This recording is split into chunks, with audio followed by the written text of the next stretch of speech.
अस्सलामुअलैकुम। ABN news के साथ मैं हूं Fatima Tauseef. Army chief general Asim Munir कहते हैं, दुश्मन खौफ फैलाने की कोशिश करेगा मगर हम पीछे नहीं हटेंगे। खैबर पख्तूनख्वा में अमन अमान के हवाले से सियासी जमातों के रहनुमाओं से गुफ्तगू में आर्मी चीफ ने कहा, मुल्क में अमन को खराब करने की हर कोशिश का फैसला कुन और भरपूर जवाब दिया जाएगा। ISPR के मुताबिक आर्मी चीफ ने पेशावर का दौरा किया। कोर कमांडर पेशावर ने आर्मी चीफ का इस्तकबाल किया।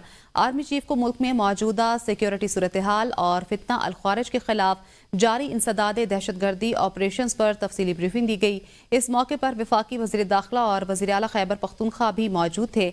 आर्मी चीफ ने कहा, दहशतगर्दी के खिलाफ जंग में हमारे सिक्योरिटी इदारों की मिसाली कामयाबियां कौम के लिए बायस फख्र हैं।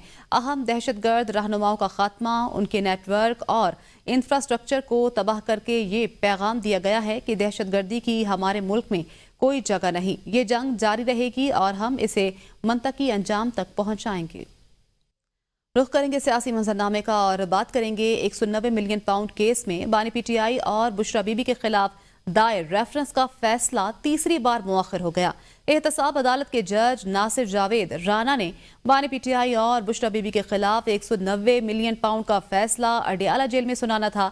जज नासिर जावेद राना ने रिमार्क्स दिए कि वो अदालत में मौजूद हैं। बानी PTI को 2 बार पैगाम भेजा लेकिन वो नहीं आए और ना ही बुशरा बीबी या उनके वकला की तरफ से कोई पेश हुआ। बानी PTI की जानिब से कहा गया कि जब तक उनकी फैमिली या वकला में से कोई नहीं आ जाता तो वो कमरा अदालत में नहीं आएंगे।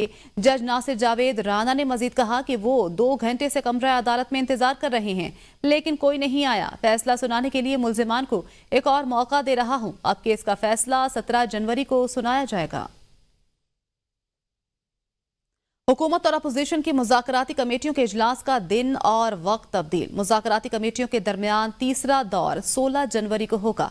इन कैमरा इजलास दिन 11 बजे पार्लियामेंट हाउस के कमेटी रूम नंबर 5 में होगा। इजलास की सदारत स्पीकर अयाज सादिक करेंगे। इजलास में PTI अपने मुतालबा तहरीरी तौर पर पेश करेगी। इन कैमरा इजलास पार्लियामेंट हाउस के कमेटी रूम नंबर 5 में होगा। मुज़ाकराती कमेटियों के इजलास का दिन और वक्त तब्दील। मुज़ाकराती कमेटियों के दरमियान तीसरा दौर 16 जनवरी को होगा। इन कैमरा इजलास दिन 11 बजे पार्लियामेंट हाउस के कमेटी रूम नंबर 5 में होगा। वज़ीर इत्तलात अता तारण ने कहा है, 26 नवंबर को कारकुनों की हलाकतों की तादाद पर PTI रहनुमा आपस में दस्तों गिरेबां हैं। जब कुरम में लाशें गिर रही थीं तो ये इस्लामाबाद पर धावा बोल रहे थे। इन्हें कोई शर्म नहीं, हया नहीं आती कि किस इदारे के बारे में बात कर रहे हैं। आज अपोजिशन लीडर ने 13 बंदों की अमवात का जिक्र किया। इन्होंने कहा, किसी वजारत को लापता अफराद से मुतल्लिक कोई दरखास्त दी है। उमर अयूब ने एक भी लापता शख्स का नाम लिया। उमर अयूब किस सिस्टम के बेनिफिशरी हैं, किसके पोते हैं? सर, बात यह है कि आज यहां से ऊ किया गया। काश 9 मई को ऊ किया होता और शहीदों की यादगारों को मस्मार ना किया होता। काश 26 नवंबर को भी सवाल का जवाब देना। ताड़ साहब, आप इतने सीनियर, देखें ये माइक खोलें। आखिरी बात जनाबे डिप्टी स्पीकर, जापान में जो जिन लोगों ने ऊ किया था वो काम भी साथ कर रहे थे। खाली ऊ से काम नहीं बनता, साथ काम भी करना पड़ता है। इन्होंने कोई दरखास्त दी है मिसिंग पर्संस के हवाले से, एक भी नाम उमर अयूब साहब ने लिया? उमर अयूब साहब किस सिस्टम के बेनिफिशरी हैं, किस दादे के पोते हैं कि रोज खड़े होके यहाँ पे मुनाफकत करते हैं, किरदार कुशी करते हैं, इदारों की बात करते हैं? शर्म आनी चाहिए। कुरम में लाशें क्यों गिरी? कुरम का अमन किसने खराब किया? ये इस्लामाबाद पे धावा बोल रहे थे जब कुरम में लाशें बिछी थीं। चेयरमैन PTI बैरिस्टर गोहर ने कहा है कि 190 मिलियन पाउंड केस का फैसला मुअख्खर होना किसी डील का हिस्सा नहीं। फैसला मुअख्खर होने की वजह हम नहीं हैं। हमें नहीं पता जज इतनी जल्दी में कैसे चले गए। अलकादिर ट्रस्ट का मकसद बानी PTI पर प्रेशर बनाना था। बानी PTI इनके प्रेशर में आने वाले नहीं। अगर इंसाफ होता तो आज बानी की रिहाई होती।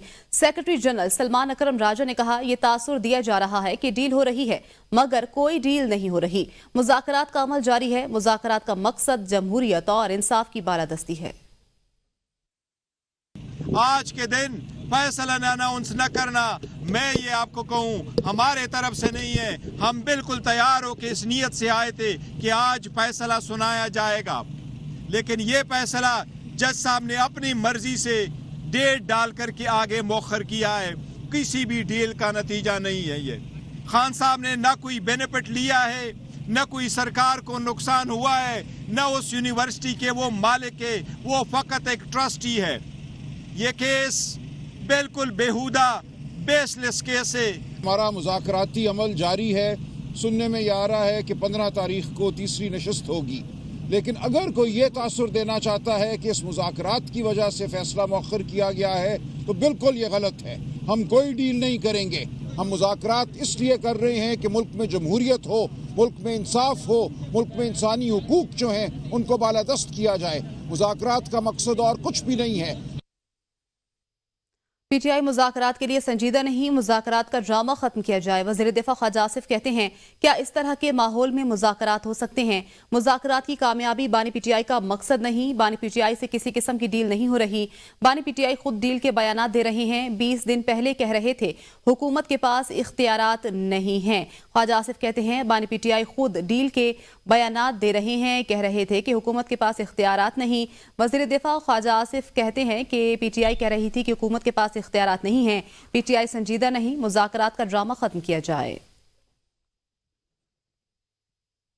पीटीआई की मुज़ाकराती कमेटी जिस दिन बनी उसी रोज 2 मुतालबात बता दिए गए थे। तहरीक इंसाफ के सेक्रेटरी इत्तलात शेख वकास अकरम कहते हैं, हुकूमती कमेटी का मुतालबा था कि डिमांड तहरीरी तौर पर पेश करें। बानी पीटीआई ने तो कह दिया कि मुलाकात होती है या नहीं, मुतालबा तहरीरी दे दें। हमने हुकूमती कमेटी को कहा कि हमें बानी पीटीआई से मुलाकात करने दें। हुकूमती कमेटी एतराफ़ करती है कि बानी पीटीआई से मुलाकात में ताख़िर हुई। राना सनाउल्लाह ने खुद कहा कि इस्टेब्लिशमेंट को ऑन बोर्ड लिए बगैर मुज़ाकरात नहीं कर सकते। जुडिशल कमीशन बनाने का फैसला नहीं हुआ। जुडिशल कमीशन बनाना मसले का हल नहीं। राना सनाउल्लाह कहते हैं, पीटीआई के मुतालबात पर इत्तेहादियों से मुशावरत के बाद जवाब दिया जाएगा। बानी पीटीआई के अडियाला जेल से मुंतकिली अदालत की सवाबदीद पर है। राना सनाउल्लाह ने कहा, अगर बानी पीटीआई को सिक्योरिटी खदशात हैं तो अदालत से रिजू करें। 190 मिलियन पाउंड केस के फैसले का मुज़ाकरात से ताल्लुक नहीं। राना सनाउल्लाह ने कहा कि 190 मिलियन पाउंड केस के फैसले मुज़ाकरात से ताल्लुक नहीं। अगर बानी पीटीआई को सिक्योरिटी खदशात हैं तो अदालत से रिजू करें। पीटीआई के मुतालबात पर इत्तेहादियों से मुशावरत के बाद जवाब दिया जाएगा। अपोजिशन लीडर उमर अयूब ने कहा है, पाकिस्तान के शहरियों पर स्नाइपर से गोलियां चलाई गई, तहकीकात होनी चाहिए। लोगों के नाखून निकाले गए, उन पर तशद्दुद हुआ।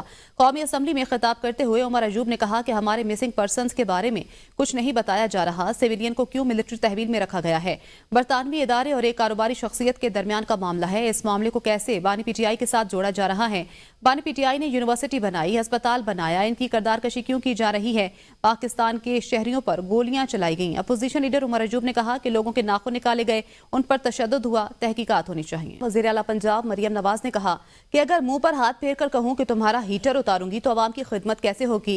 बहावलपुर में होनहार स्कॉलरशिप प्रोग्राम की तकरीब से खिताब करते हुए उन्होंने कहा कि कोई पासबान किसी के बहकावे में आकर मुल्क पर हमला नहीं कर सकता, कानून नाफिज करने वाले इदारों की तस्दीक नहीं कर सकता। आपकी रेड लाइन पाकिस्तान होनी चाहिए।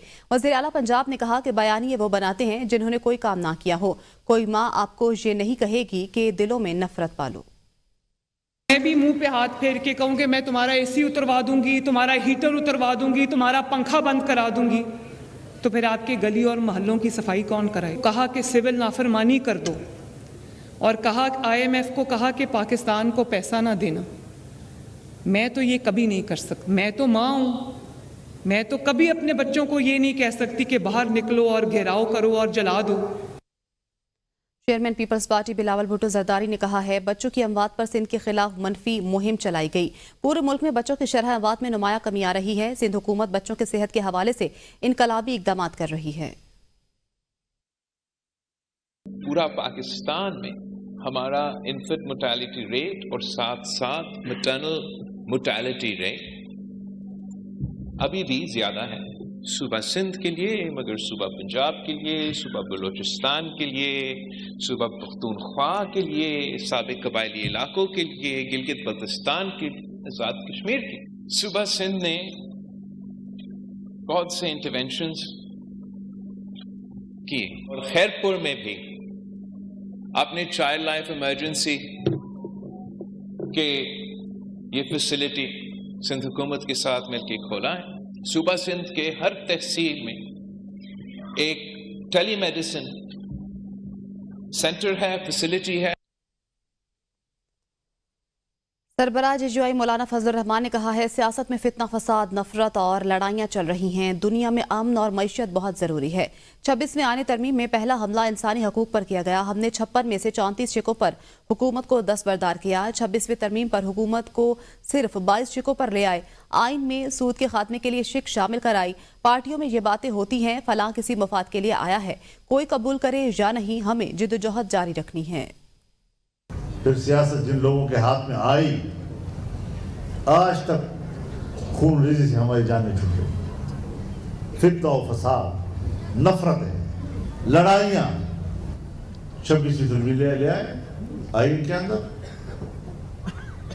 पहले तो हमें वो दिखा नहीं रहे थे कि फिर 2-3 दिन के बाद जब वो मसवदा दिखाया तो वो एक काला नाग था। सबसे पहले हमला जो उसमें हुआ था वो इंसानी हुकूक के शक पे हुआ था। आइन के आर्टिकल 8 पे हमला हुआ। औसाफ ग्रुप और ABN न्यूज के चीफ रिपोर्टर जावेद शहजाद की नमाज जनाजा रावलपिंडी में अदा आबाई कब्रिस्तान में सपुर्द खाक कर दिया गया। औसाफ ग्रुप के चेयरमैन राजा मेहताब खान और CEO ABN news Mohsin Bilal ने नमाज जनाजा में शिरकत की। लवाहिकीन से इजहार ताज़ियत किया। जावेद शहजाद की नमाज जनाजा में सियासी, अस्करी और समाजी शख्सियात समेत अहले इलाका की बड़ी तादाद ने शिरकत की। वज़ीर आज़म, सदर, वफाकी वज़रा और दीगर सियासी जमातों ने सहाफ़ी के लवाहिकीन से इजहार ताज़ियत किया।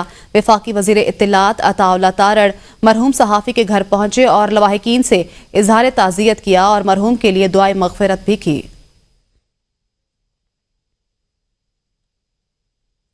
30 बरस तक शोबा सहाफ़त में खिदमत अंजाम देने वाले सीनियर सहाफ़ी जावेद शहजाद 54 बरस की उम्र में इस दारे फानी को अलविदा कह गए। उन्होंने अपनी जिंदगी के कीमती 18 साल औसाफ मीडिया ग्रुप के नाम किए। मरहूम को दिफाई अमूर पर अबूर हासिल था। उन्होंने अपने काम की बदौलत शोबा सहाफ़त में नुमाया मकाम हासिल किया। देखते हैं इस्लामाबाद से जावेद शहजाद की अमली सहाफ़त पर मबनी ये खुसूसी रिपोर्ट।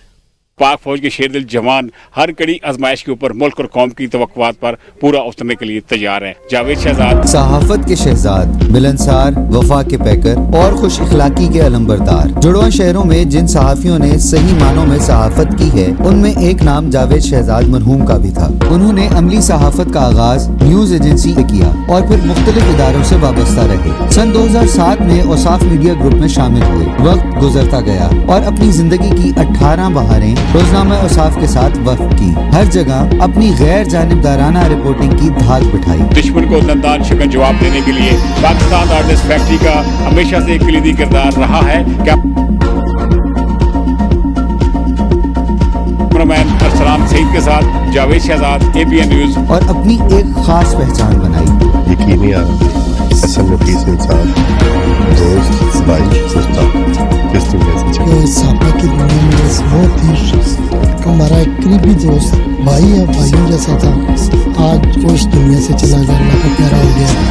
गुज़श्ता 20-25 साल से इनके साथ हुआ है। 25 साल से ज़्यादा का ताल्लुक है और जावेद शहजाद बहुत जिंदा दिल और सहाफत के हवाले से जहद मुसलसल और बड़ी ईमानदारी से मेहनत करके काम करने वाला, नाम बनाने वाला, दोस्तों में खुशियाँ बिखेरने वाला और अपनी फैमिली के लिए भी बहुत केयरिंग, खास तौर पर अपने छोटे भाई फजल शहजाद के लिए बहुत उसने मेहनत की, जद्दोजहद की।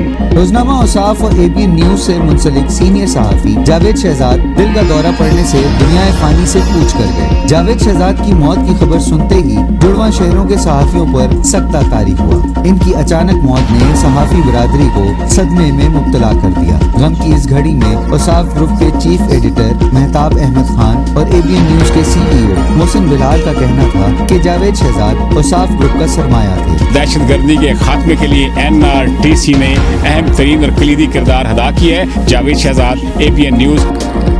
इनकी खिदमत मुद्दतों याद रखी जाएंगी। इनका खिलाफ कोई बुरा नहीं कर सकता। पूरी जिंदगी बस बहुत अच्छे तरीके से सिर्फ काम के तरीके से गुजार दिए बिल्कुल। मुझे भी सिर्फ इस पे रखा है कि बस तुम भी हमेशा सच्चाई के साथ काम की लाइन पे रहो, बस और कोई भी नहीं। मरहूम जावेद शहजाद की वफात पर वजीर आजम, सदर मुमलिकत, वफाकी वज़रा और दीगर सियासी जमातों ने लवाहिकीन से इजहार ताज़ियत किया। 13 जनवरी सोमवार दिन 11 बजे मरहूम की नमाज जनाजा रावलपिंडी में अदा की गई, जिसमें आला सियासी, अस्करी और समाजी शख्सियात और अहले इलाका की कसीर तादाद ने शिरकत की। सीनियर सहाफ़ी जावेद शहजाद को आहों और सिसकियों के साथ सुपुर्द खाक किया गया। मरहूम ने पसमानदगान में बेवा, एक बेटा और 2 बेटियों को छोड़ा है। सहाफत के शहजाद हर एक के दिल में हमेशा जिंदा और जावेद रहेंगे।